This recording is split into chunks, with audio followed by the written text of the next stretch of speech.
მოგესალმებით, თქვენ უყურებთ მორიგ ეპიზოდს სპორტულ ანალიტიკური პოდკასტისა შედეგს მიღმა.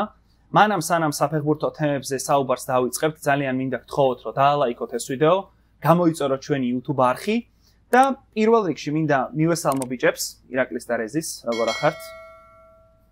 ესი. შვენიერი. ვიმყოფებით სახელოსნო ბარში და ძალიან დიდი მადლობა მინდა უთხრა ადმინისტრაციას იმისთვის, რომ დაგვითმო ეს ძალიან კარგი სივრცე. თქვენს გირჩევთ, რომ ესტუმროთ სხვათა შორის და Facebook ლინკი სახელოსნოსი არის ჩვენი ვიდეოს აღწერაში და დავიწყოთ. მართალია არ გეგმავდით, რომ თურქეთთან მატჩის შემდეგ უშუალოდ ვიდეო ჩაგვეწერა, მაგრამ იმდენად დიდი ინტერესი გამოიწვია კონკრეტულად თამაშმა და თან იმდენი დაგროვდა სასაუბრო, რომ თავალდებულად ჩავთვალეთ სიმართლე გითხრათ, შევკრებილი ყავით და დაგვედო მოკლედ ეს ეპიზოდი. მოდი დავიწყოთ არ ვიცი როგორ დავსვა შეკითხვა. კმაყოფილები ბუნებრივია ვერ ვიქნებით, მაგრამ რომელი ასპექტით დავიწყოთ? დავიწყოთ შემადგენლობით, ტაქტიკით, მეტოქის ტაქტიკით თუ აი არაფერი გვაქვს სათქმელი და მაგრამ ბევრი გვაქვს სათქმელი, ხო ეგრე? რითიც გინდა იმითი დავიწყოთ, არ აქვს მნიშვნელობა, მაინც უნდა გამარჯვებო ბოდიში. ჯერ კიდე ემოციებში ვართ, ჯერ ბოლომდე არ გაციებულა გუშინდელის მერე ამბავი და ხო ბევრ რაღაცაზე უნდა ვიჩხუბოთ და ყრალი ბერი კაცებივით ვიჯუჯღუნოთ დღეს და მაგიტო ესე ექსპრომტად გადაწყდა რომ შევიკრიბოთ და გუშინ რაც ნახეთ, იქიდან ბევრი ცუდი რაც დავინახეთ, ბევრი გაუგებარი რაც დავინახეთ, მაგაზე რომ ვისაუბროთ. მოდი, ოდნავ გამართული რაც იყო გუშინ, იმითი დავიწყოთ საუბარი და თურქეთის ტაქტიკაზე ვისაუბროთ. რომლებმაც სხვათა შორის ჩალხანოღლუს ინტერვიუ ნახეთ? თამაშს ვერ.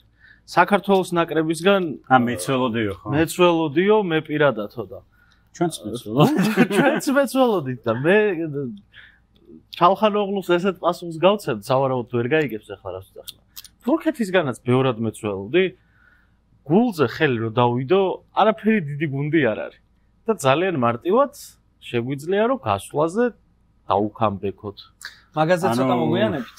ისეთი ისა, მე მგონია რომ ჩვენ ვერ ვნახეთ გუშინ თურქეთი, იმიტომ რომ games ანგარიში თავიანვე მაგათი იყო რა. მეორე წუთიდან გიგებ და არ მოუწია, მაგალითად მე არ ვიცი თურქეთი როგორია პოზიციურ შეტევაში, როდესაც მაგალითად საქართველო არის ანგარიში წინ, თქვა პირობითად რომ წარმოვიდგინოთ ხო 14 ოქტომბერს ახლა მგონი თამაში და ვიგებთ. 9 ოქტომბერს.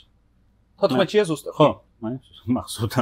და ვიგებთ თქვა თურქეთში მიყავს ანგარიში და თურქეთს აქვს გოლი გასატანი და თქვა ჩვენ ჩავდექით დაცვაში. აი პოზიციურად როგორ უტევს თურქეთი ბურთს რაღაც რა კომბინაციები ხაზება სადაკეთებენ გადატვირთებს, ეს საერთოდ დავინახეთ გუშინ, იმიტომ რომ ეგრევე გაგვიტანეს.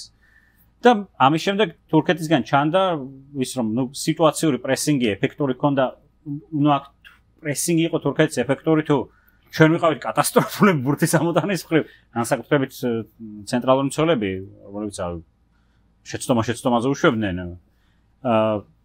და იყო რომ რაღაც პირველ ტაიმში დაახლოებით მე მგონი 60% ქონდათ ბურთის ფლობა, ბურთის ფლობით იცავდნენ თავს.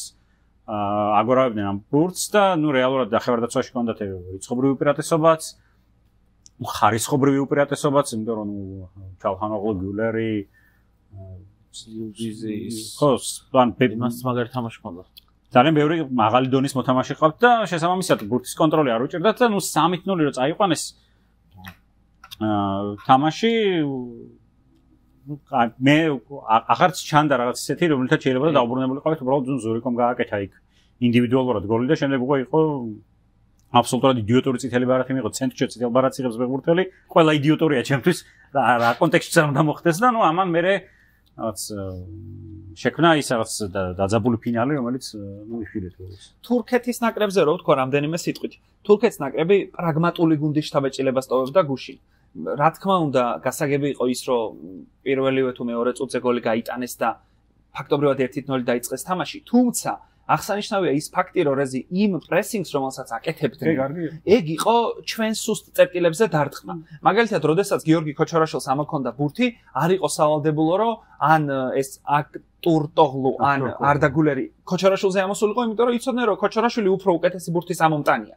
პირიქით უფრო პრესავდნენ ლუკა ლოჩოშვილს მაგალითად, რომელიც ბურთთან გაცილებით თქვენობით არის, ვიდრე ვთქვათ ქოჩორაშვილი. შესაბამისად, ეს აჩვენებს იმას, რომ თურქეთის ნაკრები დაჯდა, კარგად შეისწავლა ჩვენი გუნდი და პირველ რიგში ეცადა, რომ მაქსიმალურად გამოეყენებინა ჩვენი სუსტი წერტილები და ჩვენი სუსტი წერტილი, ყველაზე დიდი სუსტი წერტილი და დარწმუნებული ვარ, თქვენც და ბევრი დამეთანხმება, რომ ამ შემთხვევაში აღმოჩნდა დაცვის ხაზი და კაშიას და გოგლიჩიძის ძალიან სუსტი თამაში. ხო, არა, პრესინგი გასაგები იყო ბოდიში, აი როგორც ევროპაზე 4-4-2 რომბის სქემით გაპრესინგებენ და მთავარია რომ ფლანგისკენ გადაგატანინონ შეტევა, მაგრამ იქ იყო ეპიზოდები, როცა აი მესამე გოლზე როდესაც კაშიამ არ იყო ხა ისეთი საშინელი პრესინგი, რომ იქიდან ბურთი რაღაცა იმაზე უკეთესი პასი ვერ გაგეკეთებინა. ან გოგლიჩიძის შეცდომა, რომელსაც ის კუთხური მოყვა და შემდეგ ან ძალიან ბევრი რაღაც ისეთი პრიმიტიული შეცდომები იყო, რომელსაც მარტო იმით რომ რაღაც თურქეთსკი პრესინგი გასაგები იყო რაღაც სინქრონული, შეთანხმებული, მაგრამ რაღაც ინტენსიური იყო ეპიზოდურად ინტენსიური, როცა ჭირდებოდათ პლუს რაღაც ძალიან ბევრი ბავშვური შეცდომა თუ რაღაც. როცა ჭირდებოდათ 10 კაცით რომ დარჩნენ, მას შემდეგაც რამდენიმე წუთი გააკეთეს პრესინგი, იმიტომ რომ აი თან გოლი ახალი გატანილი გქონდა, ჩვენ ალბათ იფიქრეს რომ ეხლა შოქში არ ჩავარდეთ და ამათ რაღაცა დამატებითი მუხტი არ მიეცეთ და მოდი იქვე მიუპრესოთ და რამდენიმე წუთი ზუსტად მახსოვს ტრიბუნაზე ჩემს უკან ვიღაც კაცი იჯდა და იმან მითხრა რომ 10-ნი არიან და მაინც პრესინგს თამაშობენ, მაგრამ ეს იყო რეალურად რაღაცა პრესინგი, რომელიც გუნდს ამზადებდა იმისთვის, რომ აი ცვლილებებს ეხლა გააკეთეთ ცუდელი და მე მეთოდურად დავიხევთ უკან და ზუსტად ეგ მოხდა რა, რომ იქ რო 10 კაც 72-ზე გააგდეს მე მგონი ილმაზი დაახლოებით ეგრე ვნახავ ეხლავე 71-ზე ხო და 71-დან უცებ გოლი რო გაგვეტანა მაგალითად შეიძლება საერთოდ შესრული იყო და დაკამბეკების შანსი ქონოდა რა ამიტომ უცებ რო შეგვეგო და მოვიგებდით საერთოდ შენს პირს შაქარი გვიანია ხო ალტერნატივა სამყაროში ქოჩორაშვილი ძალიან ანუ ზურიკო შეგვიძლია ძალიან ვახოთ გუშინდელი თამაშიდან ხვიჩა და ქოჩორაშვილი შემიძლია რომ აი ძალიან ბევრი კარგი რაღაც ვთქვა, იმიტომ რომ ქოჩორაშვილი როგორ გამოდის პრესინგიდან არის ძირითადად ან ტრიალით, ან ბურთის გაგდები. აი ბურთს რო სივრცეში გაიგდებ და მისდევ, რა ყველაზე ხშირად ეგრე აკეთებს. ეგ არის ჩემი აზრით ქოჩორაშვილის მთავარი პლუსი როგორც ნახევარმცველის და ზუსტად მაგიტო ვფიქრობ, რომ ალბათ ცოტა გადამეტების გარეშე თუ რაღაცა ძალიან გრანდში არა, აი გრანდთან მიახლოებულ ნებისმიერ გუნდს მოუხდება ქოჩორა ეგეთ სპორტინგი ცოტა მე პატარავება მაგისთვის რა უფრო რაღაცა პრემიერ ლიგის გუნდშიც მაგრად თამაშობს. ნუ მაგაზე მე სხვა დროს ჩავიდა 6-იანზე, 6 ნომერზე ითამაშა და რამოდენიმე მომენტში იქნა აი ძალიან სახი, აი ბურთის დაკარგვის მიჯნაზე რო თამაშობს რა და მაგ პოზიციაზე ეგ არის აი ყველაზე სახიფათო რაღაც რაც შეგიძლია ქნა, მაგრამ მე ნუ გაასწორა მიხვდა რომ თავის პოზიციაზე არისო და იქაც აი 6-ზეც ძალიან მაგრად ითამაშა, აი მართლა ნუ რაღაც მომენტებში დავფიქრდი რომ ეს 6 ნომერი ხო არ არის ისედაც თქო. ნუ მაინც რა. ნუ დავიწყოთ მოდი ტაქტიკით.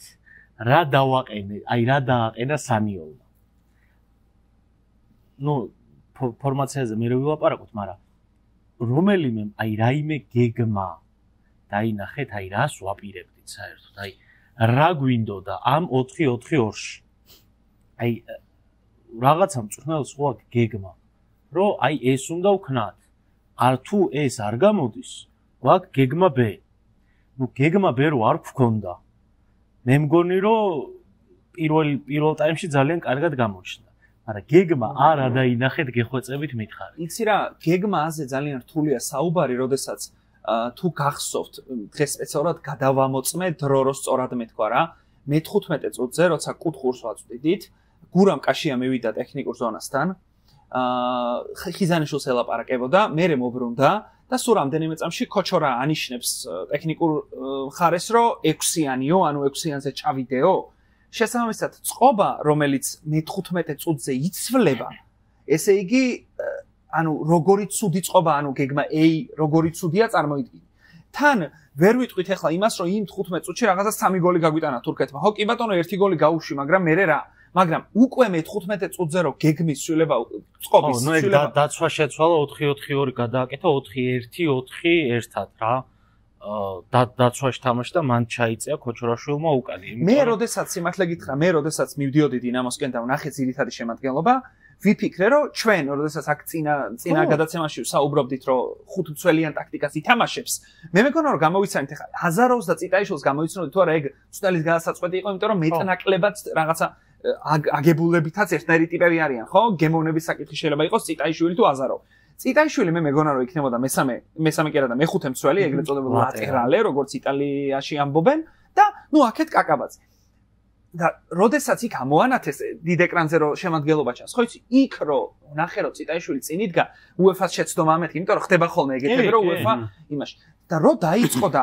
აქეთ ფლანგზე ნახე წიტაიშვილი ფაქტობრივად კი არა წიტაიშვილი იყო ვინგერი ხო, მარჯვენა შემტევი იყო და ეგ ჩვენი ტაქტიკა 4-4-2-ს რო ვარქმევთ დაცვაში. შეტევაში ტრანსფორმირდებოდა როგორც 4-2-4 და ჩვენ შეგახსენებთ რომ გვეშინოდა 4-3-3 ზედმეტად შემტევი ხო არ იქნებაო, ვამბობდით. და რეალურად აღმოჩნდა რომ თურქეთთან კი რა თქმა უნდა მოსაგებს შეხვედრაში, მაგრამ ვითამაშეთ დავიწყეთ თამაში ყოველ შემთხვევაში 4-2-4-ით. და ის გადაწყვეტილებაც რომელიც ქოჩორას 6-იანად ჩასვლას გულისხმობდა, მაგ გადაწყვეტილებამ ზურიკო შემოწია, კი არა და წიტაიშვილი უფრო შემოწია ცენტრისკენ, ხო ეგრეა, ხო არ მეშლება. და დავითაშვილი გაიყვანა ფლანგზე. ანუ რატომ არ მოხდა ისე რომ 5-ზე გადავედით. ანუ ეს 5 არ ნიშნავს რაღაცა გიჟურ თავდაცვას, ხო? ეს შეიძლება ნიშნავდეს იმას, რომ ვიცი რასაც ამბობდა ახლა მოგცემ სიტყვას, ეს შეიძლება ნიშნავდეს იმას, რომ 5 მცველში და 5 მცველიან ტაქტიკაში ესე დავარქვათ, ჩვენ შეტევის აგებაც უფრო გვიადვილდება. იმიტომ რომ ყველა ფეხბურთელმა იცის მისი როლი. ანუ დიდი ხანი ამას თამაშობთ რა ძალიან მარტივად. თუ გვიტყდება 5-3-2 დავარქვათ 3-5-2 რა. ანუ აი მარტო 3 მცველი ყავს. სიმონე ინძაგიმ ბოლო 3 წელიწადში 2 ჩემპიონთა ლიგის ფინალი ითამაშა და ვერავინ ვერ იტყვის რომ ინტერი არის რაღაცა დაცვაში მჯდომი გუნდი იყო უბრალოდ. ეხლა წავიდა ერთს ვიტყვი ამაზე. ლუი ვან გაალი როცა მოვიდა ნიდერლანდების მწვრთნელად და 3 მცველთა თამაშობდა ნიდერლანდებს სოფლის ჩემპიონატზე და წინა პერიოდში მიდიოდა სულ მისი კრიტიკა რომ აი ჩვენ რატო არ თამაშობთ 4-3-3-ით რომ ეს არის აიაქსის სქემა და ყველა მეს ვიცით და ეს არის ჩვენი დნმ და რაღაც ნიდერლანდებია ის ხო 3 სოფლის ჩემპიონატის ფინალი აქვს დათამაშები და აიაქსი კრუიფი ყავდა აიაქსი უდიდესი მომვლენა ფეხბურთის ისტორიაში და რაღაც ტაქტიკური რევოლუციები იქიდან მოდიოდა და ასე შემდეგ და მე თვითონ ვანგალმა მადლობას უხდი და ტუხელს მაშინ ტუხელის ჩელსიმ მოიგო ჩემპიონთა ლიგა რომ აი ტუხელმა აჩვენა რომ 3 მცველი შეიძლება შემტევი გუნდი იყო მაგრამ არტეხავს რა ვიცი 3 მცველი რა საჭირო ეს რომ გადავიდეთ ჩვენც 4 მცველზე და აი რაღაცა ავეწყოთ და 4-3-3-ში ხო უეჭველი იქნება მარჯვენა ვინგერი და იდეაში ზურიკო დავითაშვილის ანუ ნომინალური პოზიცია არ არის მარჯვენა ფლანგელობა ზურიკო არა ხვიჩას პოზიციის ფეხბურთელი უბრალოდ ჩვენს ნაკრებში უწევთ აბა შევხედოთ სენტეტენში სათამაშობს სენტეტენში თამაშობს მარცხენა ვინგერს თან ანუ არ მუშაობს ავი ესპანეთთან გავნადგურდით ალბანეთთან წავაგეთ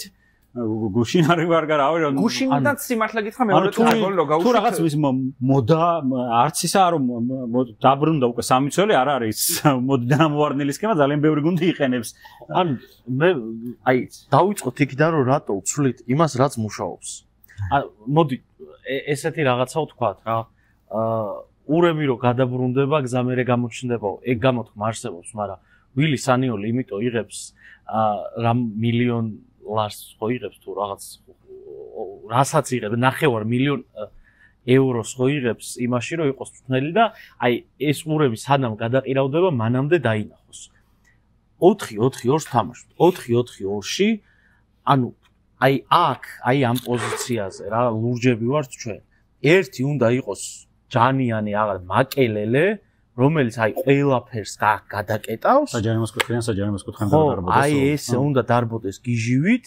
ყველაფერი ჩაშალოს ყველაფერი წაართოს ყველას და მეორე უნდა იყოს აი რაღაც პირლო გინდა რა თუ პირლო არ ყავს აქ ან რაღაც აი ეგეთი აი ძალიან პლეიმეიკერი თუ არ ყავს მაშინ 4-4-2-ში მარტივი გამოსავალი არის რომ გადავკიდოთ გრძელი ბურთი და ეგრევე აქ გადავიტანოთ თამაში აქ გრძელი ბურთი ვინ უნდა მოიგოს?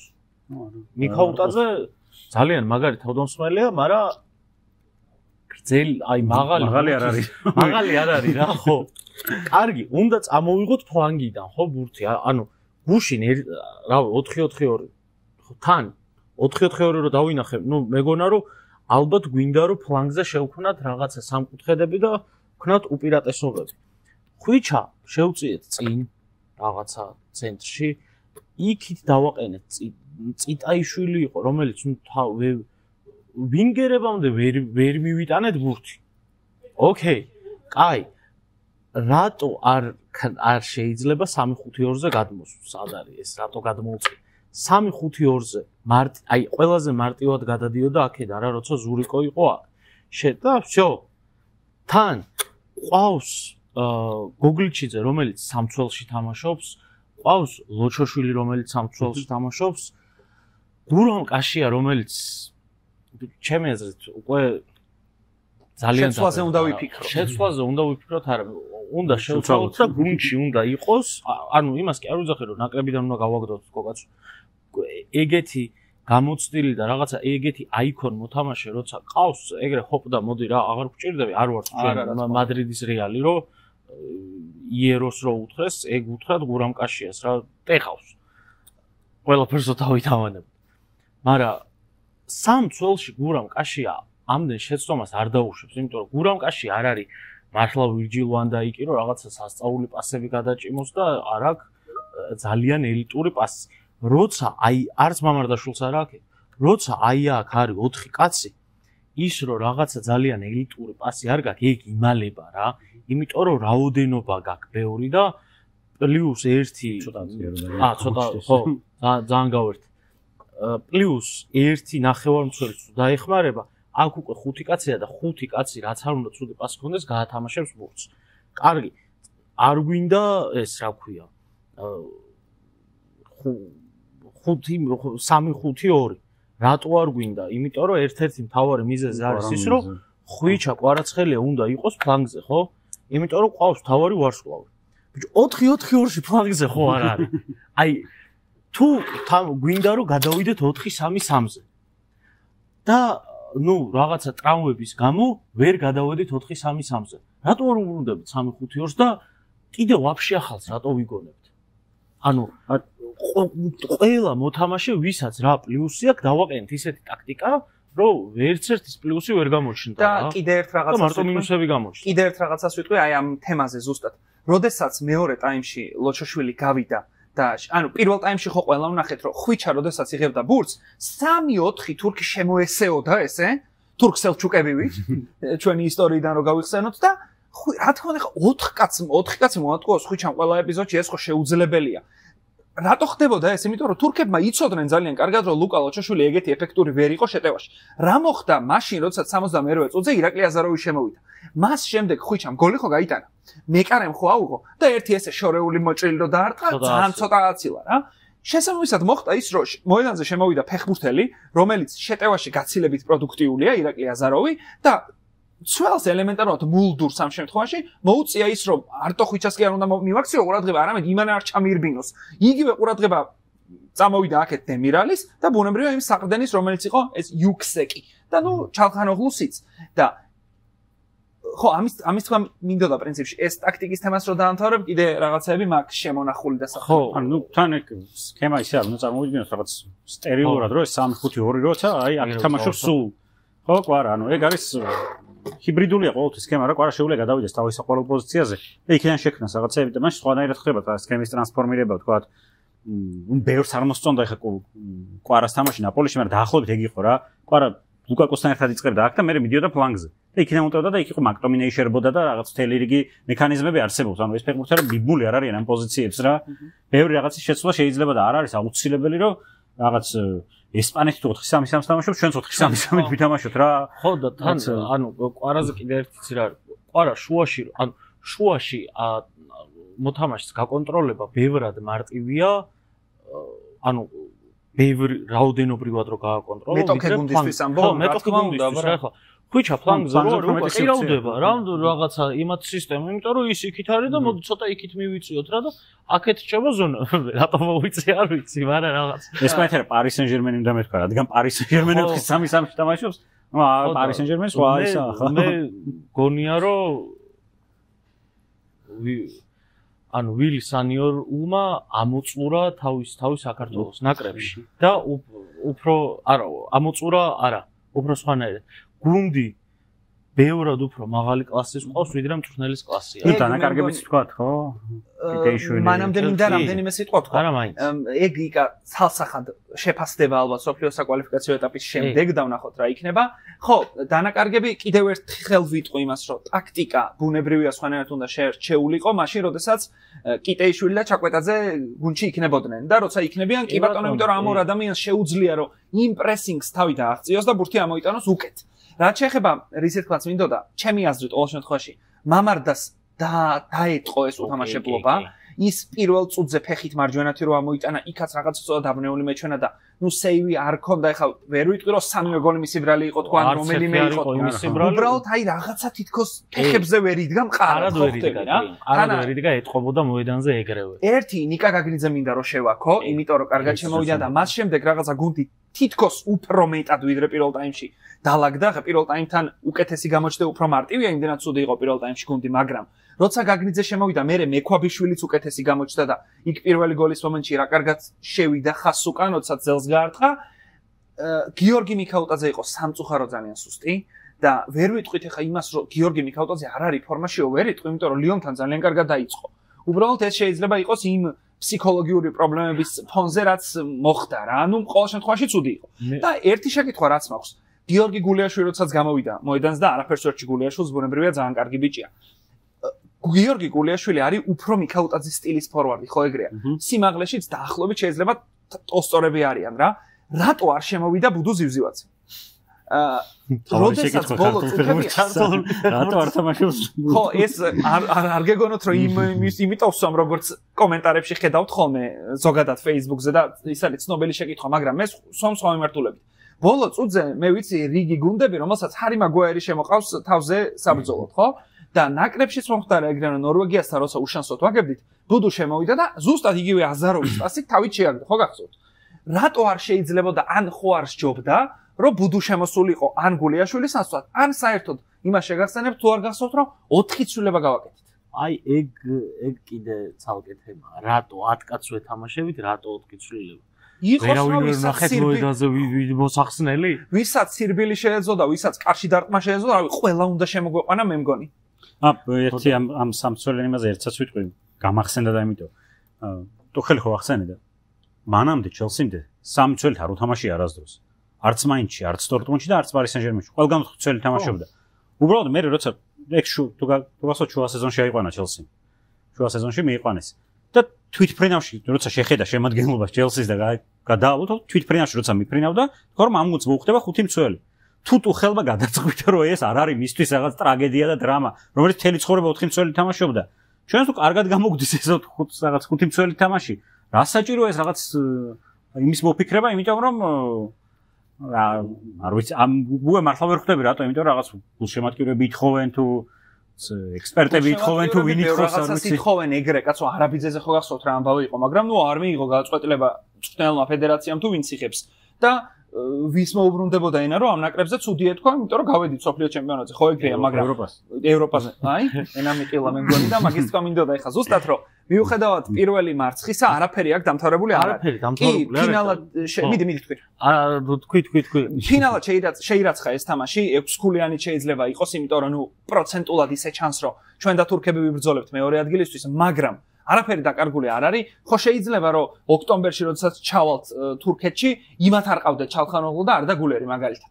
რავი, ტრამვები ხო ფეხბურთის ნაწილია და ჩვენთან თუ ნაწილი შეიძლება იქაც იყოს. მაგაზე ზრუნვას დავიწყებ. მე აქედანვე. ხო, შენ ისე არ გამოგივიდეს კიდე შეგახსენებ რომ კარმა არ დაგიბრუნდეს, მაგრამ მე ვფიქრობ რომ თურქეთის ნაკრებთან ჩვენ თამაში შეგვიძლია, კი ჩვენზე ოდნავ მაღალი დონის გუნდი არის, მაგრამ სრული შემადგენლობით, ჩემი აზრით და უფრო სწორი ტაქტიკით და გეგმით, რომელთაც მივალ თამაშზე შესაძლებელია და ბუნებრივია ამ ჯგუფში ბრძოლა გრძელდება.